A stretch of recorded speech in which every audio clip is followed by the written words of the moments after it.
You make the case that this was, in a sense, the original central bank, I believe. How does that relate to the Reichsbank? Because some will say that's the original central bank. How would you rate the two historically? The Riksbank of Sweden. The Riksbank was started it was inspired by the Bank of Amsterdam. Okay. I don't have the exact starting date of the Riksbank. It's the oldest one still in existence. Bank of Amsterdam was chartered in 1609. So I have another little spiel where I kind of describe what was the meaning of the bank. And I like to go back to the year 1491, where we had Europe on one side of Eurasia wanting to buy a lot of stuff from Asia, having basically only one commodity that Asia really wanted from Europe, and that was silver. So you had people running around every mountain range in Europe with divining rods trying to find the stuff that the Asians wanted that could be taken to the Middle East or even far Asia, and people would come back with spices and, Asian supercrafts, silk, cotton, pottery, blah, blah, blah. That world changed not so much in 1492. In 1545, there was a chance discovery of the largest silver lode in the history of mankind in what's now Bolivia. It's called Potosi. And pretty quickly, world production of silver tripled, most of it in the form of various names, really called pesos, pieces of 8 Spanish dollars. And once those showed up in Europe, Europe had, if you will, its 90-day treasury bill.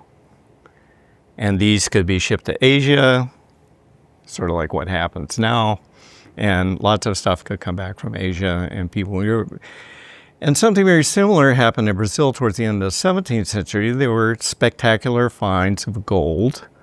And so large amounts of gold were coined and sloshed around Europe and found their way. And then this kind of gave Europe its, if you will, 10-year treasury note. What was missing was a central bank, a Federal Reserve, to kind of connect these two. Silver was very safe. Gold was not quite as safe, but the values could change around. They could have various degrees of specialness depending on time and space, just like Treasury securities today. 1683, by accident, the Bank of Amsterdam, which was sort of a financial market utility, went to an amazing system of fiat money oriented around what we would now call a standing repo facility. And this made the little Dutch Republic, 2 million people, if you will, the center of the global metals trade. Yeah, that's so fascinating that they were the predecessors of what we do today, and that's a key point in your book.